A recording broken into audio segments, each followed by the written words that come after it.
At dahil na-miss po namin yung ganitong ulam and syempre request din po ng aking 3 sons, kaya naman for today's video ay tara at samahan niyo po ako magluto nitong ating isa na namang napakasarap na ulam.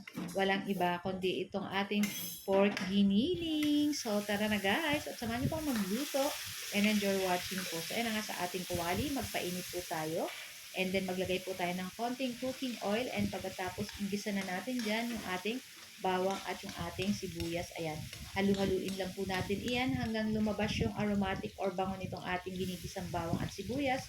At pagkatapos ay pwede na natin ilagay dyan yung ating isang pirasong kamatis na in-slice ko lang po ng pa-cubes. And then syempre halu-haluin na naman po natin iyan.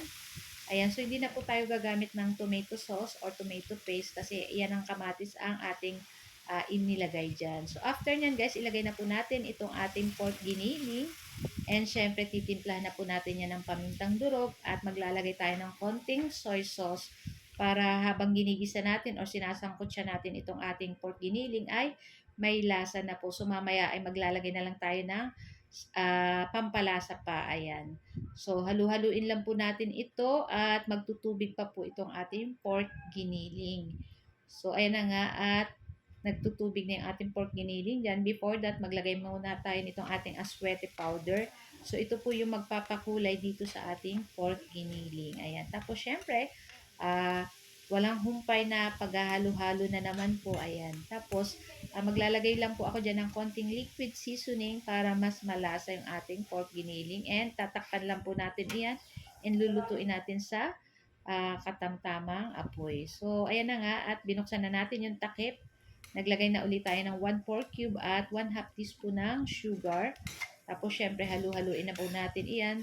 This time, ang ating giniling dyan ay medyo malambot na. Pero, syempre, gusto natin is malambot pa at lutong-luto yung ating pork giniling dyan. So, maglalagay na po ako dyan ng tubig at palalambutin pa natin yung ating pork giniling dyan. So, maglalagay lang po ako ng isang basong tubig. Ayan. Tapos, ayan, hintayin lang natin maluto yung ating pork dyan. Ayan, syempre halu-haluin po natin iyan. So, lulutuin lang po natin iyan sa katamtamang lakas ng apoy. Pero before that, ilagay na po natin dyan yung ating red bell pepper para mas may lasa na yung ating pork giniling dyan. So, pero malambot na tong ating giniling dito guys.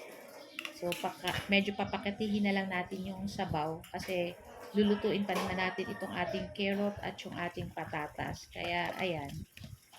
So, nilagay na natin yung ating patatas at carrot dyan. So, lulutuin na lang natin dyan yung ating patatas at carrot. And, ayan, that's it. Madali lang naman po magluto ng ganitong ulam. So, kahit nakapikit ka po, charot, kaya mo magluto ng ganito. Napakadali lang po nito. Ayan. So, ayan. At okay na rin to guys. So, lulutuin lang natin dyan yung ating patatas. Ayan. So, this time malambot na yung ating patatas at yung ating carrot. As pwede na natin ilagay dyan yung ating raisin or yung pasa saka itong ating green tea. So guys, ayan, ito lang po ang ating video today at sana po ay nag-enjoy kayo.